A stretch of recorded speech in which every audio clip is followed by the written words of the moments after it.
Hey guys, so today I want to talk to you about that's actually like a really interesting topic to me, and I don't know if most people know about this or care about it, but I'm going to make a video about it anyway. So today I want to talk about the different types of star seeds.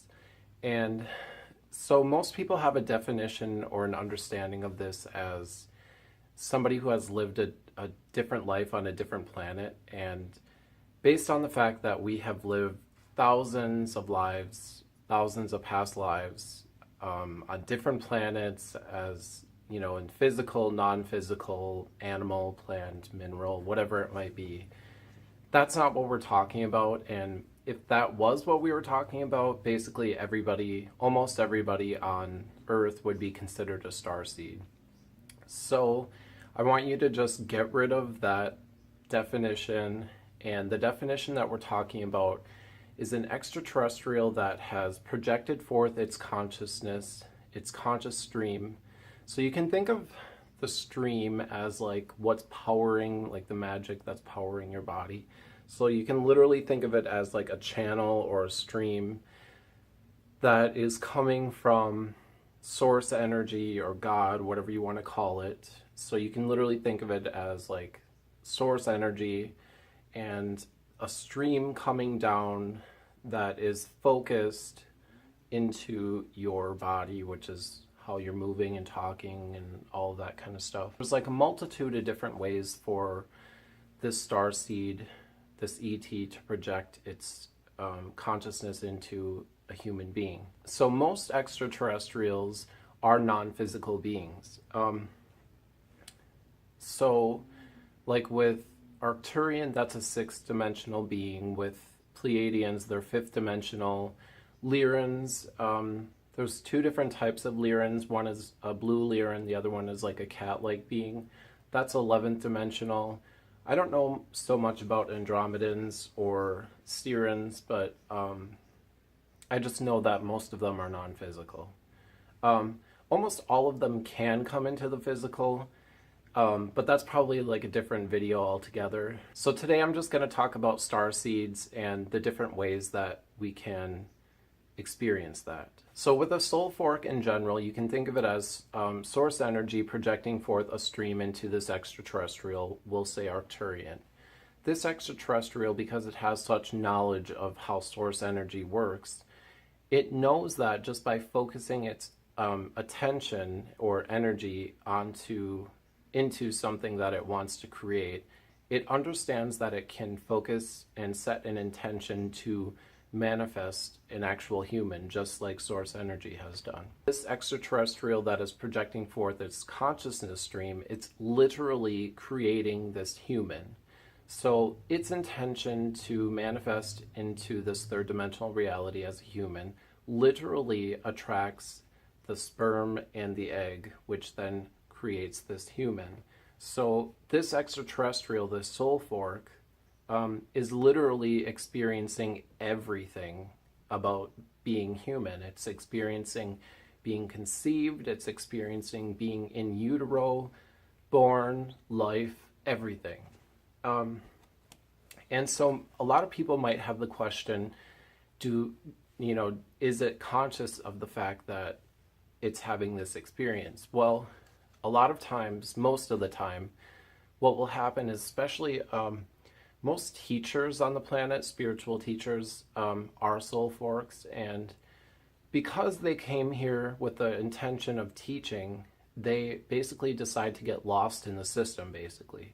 So they forget the fact that they are this extraterrestrial being that is projecting forward. They just think that they're human. If they had this knowledge that they were extraterrestrial, it wouldn't really serve the purpose of teaching humans in general and humanity. Most of the time the intention is for teaching, and so they want to get lost in the system, like I said, just so that they understand that they are fully part of this humanity, and they basically, when you come down, it's like they lose themselves. So they usually opt into a lot of trauma as a child, which means that when you opt into a lot of trauma as a child, basically you end up losing part of yourself. It's so traumatic that these aspects of yourself are stuck there. So basically, you lose part of yourself, and the whole intention is basically to come back into alignment. And once this happens, they end up usually, whether it's through themselves or some, modality, some healing modality or whatever it might be, another teacher, they find that they are the soul fork. It's basically coming into this full circle experience. So they've lost themselves in this, in this human reality, and now they're finding themselves, and they have all this experience as being human and all of these traumas that they can then teach to humans, but yet they have this higher understanding that is also going to help them in teaching humans, because humans in general at this current time are experiencing a lot of contrast.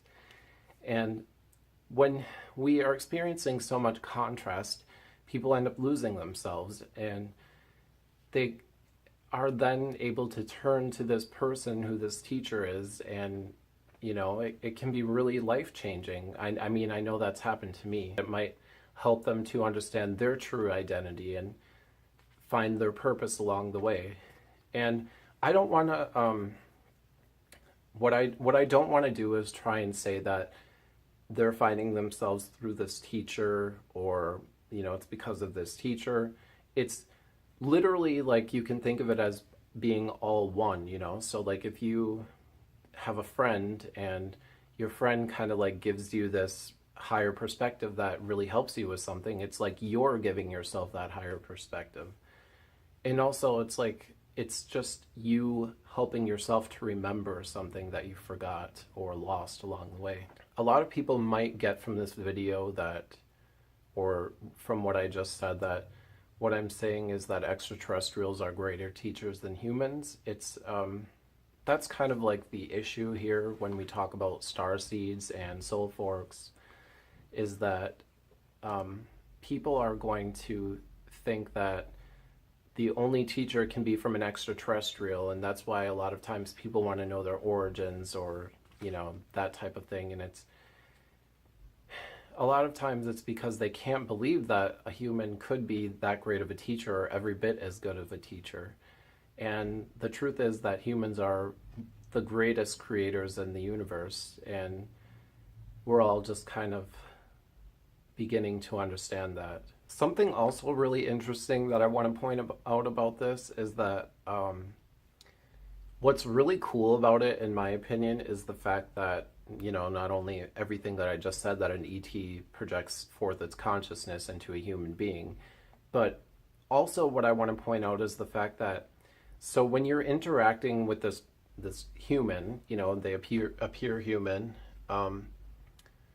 it's so depending on the specific way that this extraterrestrial has projected forth its consciousness, it may just be the extraterrestrial stream of consciousness, but there are other types which I'm going to get into. But what I want to say is, what is really interesting is the fact that you're interacting with this human, but also this, and this human is having this experience, but also this extraterrestrial is also having this experience and experiencing this interaction through this third dimensional body.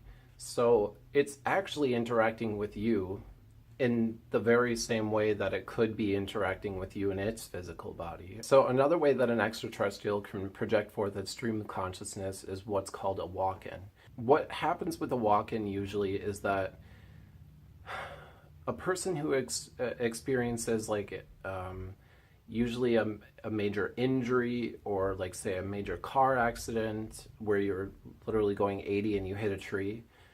It can happen in utero also, but usually it's triggered by some type of traumatic injury. So what happens is, like say, for instance, if you've ever known somebody or experienced somebody who has been in a major car accident and they come out of it like a completely different personality, usually what that is, So not only will their personality change, but their whole auric field will look just completely different. And so what that is their their soul stream, which I was talking to you about, the thing that's powering their body, decides to withdraw. So it withdraws and goes back to source energy and decides from there what it wants to do, whether it wants to reincarnate or stay in source energy, whatever it is. Simultaneously at that time, an extraterrestrial will project forth its stream of consciousness into this human being. So when it does this, it retains all of the memories. It's like the same understanding of this is my parent, this is my friend, all of that. It retains all of the memories, but it's a different personality because it's a different being, So I think that's really interesting. Part of me, when I first heard about this, kind of felt bad, and I think it was because I thought about it now, and I actually met somebody who was that, and they were telling me about it, and I remember when they were telling me about it. Actually, I've met all of them: Soul Braid, Soul Fork, Walk-ins. Actually, it's funny because the community of people that I know, most of the people that I know are these things, based on the intention that they came in with. But when I was talking to this girl, she told me about it, and it kind of made me, made me a little bit like sad, I guess. And part of the reason why was because of the pain that I felt like that soul must have been feeling to the extent for it to withdraw. And I understand, death is not a final thing, but to me it was just like the idea that this thing was in this, not this thing, but this soul was in such distress that it decided to withdraw. I don't know, it just kind of got me thinking. I don't know, I guess I just wanted to share that with you. Also, something that I want to share is that when people get into traumatic accidents and then go into comas, for instance, I've heard that comas are times when the soul is deciding whether, it's weighing all of its options and pros and cons, I guess you could say, and if it can carry on with its life to still gain, perspective within this life, and whether or not it's deciding it wants to carry on is happening while this coma is happening. So, I mean, not always, but, because there are people who are in comas for 20 some years, and I mean, I think a lot of times they're there, they just can't communicate, which sounds like absolute hell for me, or for anybody if you think about it, but that can also be a perspective that somebody came here to experience, and they're still gaining expansion from being trapped in their body in a coma. Not that it sounds fun to any of us, but so a lot of times when people are in comas, they're having that back and forth, trying to decide. While they're trying to decide this, and they wake up and they seem like an entirely different person, it's because this extraterrestrial has come in and taken over. Okay, guys, so I just kind of got interrupted, so I'm gonna have to stop this video. Soulbraid will be a separate video. That way you can at least get this information today. I'm gonna upload it today, so thank you so much for watching. The Soulbraid video will be up soon. That will be maybe even a little bit more interesting because I have direct connection to that. Please like, comment, subscribe. Bye, guys. I realized I didn't even get to show you my shirt, which I specifically wore for today. So here it is. It says family, which means ETs are a family. And this is that wormhole thing, to a different dimension. Or no, is it to a different dimension or a different? I think it's to a different galaxy. Because there's a wormhole right outside of Earth to a different galaxy. Yeah. And I'm gonna fucking hop right in that because I'm ready. Can you guys see that?